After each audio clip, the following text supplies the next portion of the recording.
नमस्कार। उत्तर प्रदेश में जिस तरह से विधानसभा चुनाव को लेकर माहौल बन रहा है, उन तमाम चीज़ों को देखते हुए ऐसा लगता है कि हर दल जो है वो अपनी पैठ मजबूत करना चाहता है, मतदाताओं को अपनी तरफ लुभाना चाहता है। और इसी कोशिश में कहें तो यहाँ पर बहुजन समाज पार्टी यानी मायावती जी पूरे जोर शोर से लगी हुई हैं। ब्राह्मण समुदाय का वोट हासिल वो करना चाहते हैं, इसलिए तमाम तरह के अभियान भी चलाए जा रहे हैं। तमाम तरह से ब्राह्मण समुदाय तक जो मायावती हैं या जो बहुजन समाज पार्टी है पहुंचने का प्रयास करते हुए दिखाई पड़ती है। और इस बीच बहुजन समाज पार्टी ने कह सकते हैं कि समाजवादी पार्टी को लेकर एक बड़ा निशाना साध दिया है, क्योंकि ब्राह्मण वोट को लेकर जो फोकस बहुजन समाज पार्टी का चल रहा है उसको लेकर अब ऐसा लगता है कि पूरी तरीके से मायावती गंभीर होती हुई दिखाई पड़ती हैं। आपको बता दें कि बीएसपी सुप्रीमो मायावती ने सोशल मीडिया पर लिखा है, बहुजन समाज पार्टी ने उत्तर प्रदेश में आगामी विधानसभा आम चुनाव की तैयारी के मद्देनजर जब से अपर कास्ट समुदाय उसमें से खासकर ब्राह्मण समाज को जो है बीएसपी से जोड़ने का प्रयास किया है, उम्मीदवार बनाना शुरू किया है, तब से सभी विरोधी पार्टियां और खासकर समाजवादी पार्टी की नींद उड़ गई है, बेचैनी देखने को मिल रही है। जो कि साल 2007 की तरह ब्राह्मण समाज के योगदान से बीएसपी को पूर्ण बहुमत की सरकार बनाने जैसा ही है। इस बार के आगामी चुनाव के जो परिणाम होंगे वो रिपीट होने की संभावना है। यानी कि मायावती ये कहती हुई दिखाई पड़ती हैं कि 2007 में जिस तरह से सोशल इंजीनियरिंग का बेहतरीन नमूना उन्होंने पेश किया था, पूर्ण बहुमत की सरकार बनाई थी, इस दफा भी कुछ वो ऐसा ही करते हुए दिखाई पड़ेंगे, क्योंकि लगातार देखा जा रहा है कि ब्राह्मण समुदाय को साधने का काम बीएसपी की तरफ से न सिर्फ किया जा रहा है बल्कि जोर शोर से अभियान चलाया जा रहा है। और इसको लेकर सोशल मीडिया पर मायावती एक बड़ा लंबा चौड़ा एक जो है लेख लिखती हुई नजर आती हैं। और उसमें एक तरीके से कहती हैं कि जब से उन्होंने उत्तर प्रदेश की राजनीति में जो तैयारियां शुरू की हैं और यहाँ पर ब्राह्मण समुदाय को खासकर जिस तरह से उन्होंने जो है उनको अपने साथ जोड़ने का सिलसिला शुरू किया है, उसके बाद से तमाम जो विरोधी खेमे हैं उनकी नींदें उड़ गई हैं। और यहाँ तक वो कहती हैं कि इनमें भी सबसे अधिक जो हालत ख़राब है वो समाजवादी पार्टी की हालत ख़राब है। और इसी तरह की बात रखते हुए वो कहती हैं कि 2007 की तरह ब्राह्मण समुदाय के योगदान के कारण बीएसपी जो है पूर्ण बहुमत की सरकार बनाने वाली है। और आने वाले चुनावों में इसका जो असर है यानी बीएसपी का जो वोट बैंक है न सिर्फ वो उनके पास आएगा बल्कि पूर्ण बहुमत की सरकार उनको मिलेगी, जिसमें ब्राह्मण, मुस्लिम और तमाम जो समुदाय हैं उनके वोट मायावती यानी बीएसपी को मिलते हुए दिखाई पड़ेंगे। मायावती ने आगे लिखा है, वैसे भी ये सर्वविद है, यानी ये सब जानते हैं कि यूपी जैसे विशाल आबादी वाले प्रदेश में अपर कास्ट में से खासकर ब्राह्मण समाज का हित बीएसपी में ही सुरक्षित है। जिसे अपनी इस सर्वजन हिताय व सर्वजन सुखाय के सिद्धांत, नियत और नीति को बहुजन समाज पार्टी ने पहले पार्टी स्तर पर अमल करके और फिर सरकार बनने पर भी उन्हें भरपूर आदर सम्मान के साथ साथ उन्हें हर स्तर पर पूरी भागीदारी देकर ये साबित भी कर दिया है। जबकि दूसरी पार्टियों की सरकारों में इस वर्ग को लेकर पिछले काफ़ी समय से अपने आप को जो है उपेक्षित महसूस कर रहे हैं, असुरक्षित और ठगा हुआ सा महसूस कर रहे हैं। ये मायावती जी का कहना है ब्राह्मण समुदाय के लिए कि जब बीएसपी की सरकार बनी थी तो सबसे ज़्यादा जो लाभ मिला था या सबसे ज़्यादा जो हिस्सेदारी देखने को मिली थी वो बीएसपी सरकार में ब्राह्मण समुदाय को मिली थी और उनको भरपूर मान सम्मान दिया गया था। लेकिन जब से दूसरी पार्टियों की सरकारें बनी तो यहाँ पर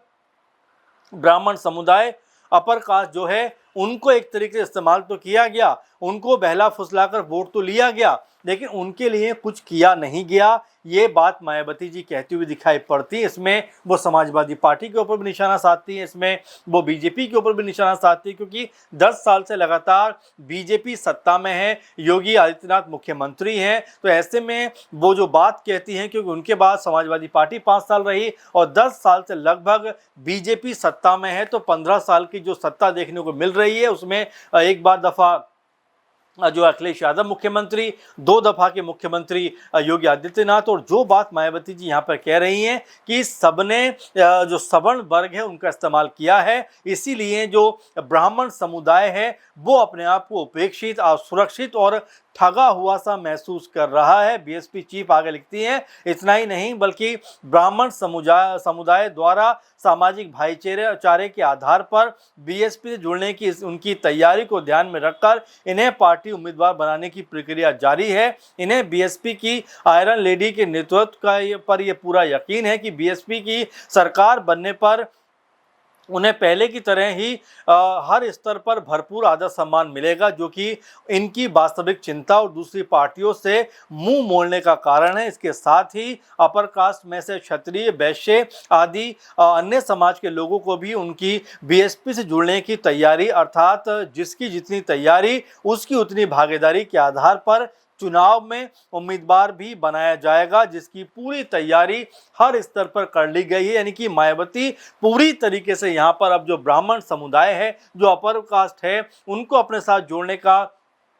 जो सिलसिला उन्होंने शुरू किया है उसको वो थमने देना नहीं चाहती और लगातार ये बात कह रही हैं कि ब्राह्मण समुदाय की जिस तरह से उपेक्षा हुई है अब वो समय खत्म होने वाला है, क्योंकि जब बीएसपी की सरकार बनेगी उत्तर प्रदेश में, एक बार फिर से जब सत्ता में जो है बीएसपी की वापसी होगी, तो यहाँ पर ब्राह्मण समुदाय को पूरा मान सम्मान मिलता हुआ दिखाई पड़ेगा। लेकिन साथ में वो जिस तरह से अखिलेश यादव को लेकर निशाना साधती हैं कि जब से ब्राह्मण समुदाय जो है बीएसपी के साथ में जुड़ना शुरू हुआ है उसके बाद से अखिलेश यादव लगातार उनकी जो नींद है वो यहाँ पर उड़ी हुई दिखाई पड़ती है और यहाँ ब्राह्मण समुदाय लगातार बीएसपी के साथ में जुड़ना चाहता है। मायावती ने इसके साथ ही ये भी कहा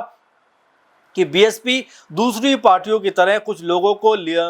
लॉलीपॉप थमाने की संकीर्ण और स्वार्थ की राजनीति नहीं करती, बल्कि पूरे समाज के हित कल्याण की चिंता करना और अपना संवैधानिक कर्तव्य वो मानती हैं और इसलिए बीएसपी की नीति और कार्यक्रम जनहित और जन कल्याणकारी, इसके साथ ही अपराध नियंत्रण और कानून व्यवस्था के मामले में देश और जनहित में सबसे बेहतरीन होते हैं। यानी मायावती अपने कार्यकाल को याद करते हुए यहाँ पर ये कहती हैं कि उनकी सरकार में जिस तरह से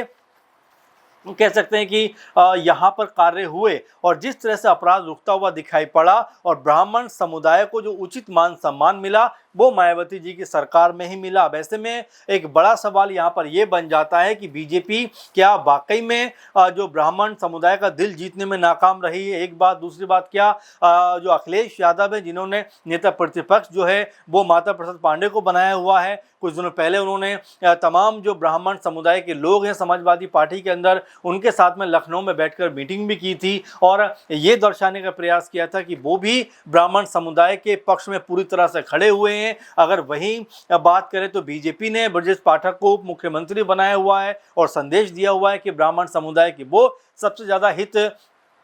करने वाले और सबसे ज़्यादा ध्यान रखने वाले दल हैं। ऐसे में मायावती ये कहते हुए दिखाई पड़ रहे हैं कि भाई जिस तरह से बहुजन समाज पार्टी के दौरान में ब्राह्मण समुदाय यानी अपर कास्ट का जो मान सम्मान जो उनके साथ में बेहतर कार्य हुआ उसके बाद वो अब तक होता हुआ दिखाई नहीं पड़ा, क्योंकि हर बार ब्राह्मण समुदाय के लोगों को नज़रअंदाज किया जाता रहा, उनको एक तरीके से उनकी जो हक था उससे उनको वंचित रखा जाता रहा। ऐसे में अगर बीएसपी जो लगातार सब ब्राह्मण समुदाय को अपने साथ जोड़ने का काम कर रही है और इसी वजह से तमाम विरोधी खेमे जो हैं उनके होश जो हैं वो फाख्ता दिखाई पड़ रहे हैं, क्योंकि तमाम जो ब्राह्मण समुदाय के लोग हैं वो ना सिर्फ जुड़ रहे हैं बल्कि कहीं ना कहीं मायावती ये भी दावा करती हुई दिखाई पड़ती हैं कि समाज के हर वर्ग का उनको जिस तरह समर्थन मिल रहा है आने वाले चुनाव में वो ना सिर्फ जीत दर्ज करेंगी बल्कि 2007 की तरह ही वो एक बड़े बहुमत के साथ में सरकार बनाने जा रही हैं। जो काम 2027 में उन्होंने किया था 2007 में उन्होंने किया था वही काम 2027 में भी मायावती जी करने वाले, यानी 20 साल के बाद एक बार फिर बीएसपी का जो झंडा है वो उत्तर प्रदेश में बुलंद होता हुआ दिखाई पड़ने वाला है। ये बात मायावती यहाँ पर कहती हुई दिखाई पड़ती हैं और ये जिस तरह के अंदाज में अपने अभियान को चला रही हैं, जिस तरह से ब्राह्मण समुदाय को जोड़ने का प्रयास कर रही हैं, उसको लेकर ये कहा जाता है कि सिर्फ दलित समुदाय के सहारे मायावती नहीं बैठने वाली हैं। उनको शायद इस बात का अब एहसास हो गया है कि दलित समुदाय के साथ में यहाँ पर उनको जो है ब्राह्मण समुदाय का भी वोट मिलना चाहिए, मुस्लिमों का भी वोट मिलना चाहिए। आपने देखा अमरोहा की हसनपुर सीट पर उन्होंने एक मुस्लिम प्रत्याशी को उतार दिया है। यानी कि वो समाज के हर वर्ग को कहीं ना कहीं ध्यान में रखकर अब फैसले यहाँ पर करती हुई दिखाई पड़ रही हैं। और जिस तरह से उन्होंने ये बयान दिया है, सोशल मीडिया के जरिए अपनी बात को रखा है, ये कितना कनेक्टिंग होता हुआ ब्राह्मणों के साथ में नजर आएगा ये आने वाले चुनाव में देखने को मिलेगा। लेकिन ऐसा जरूर कहा जा सकता है कि मायावती अभी से ब्राह्मण समुदाय के साथ में खुद को जोड़ने का प्रयास कर रही हैं और इसके अलावा बाकी दलों पर भी निशाना साधते हुए दिखाई देती हैं। अब इसका कितना फायदा आने वाले चुनाव में मायावती और बीएसपी को मिलता हुआ दिखाई पड़ेगा, ये देखना दिलचस्प होने वाला है। फिलहाल के प्रोग्राम में इतना ही। आप लगातार सुझाव और कमेंट जरूर करिए और लगातार हमारे साथ जुड़े रहिए। नमस्कार।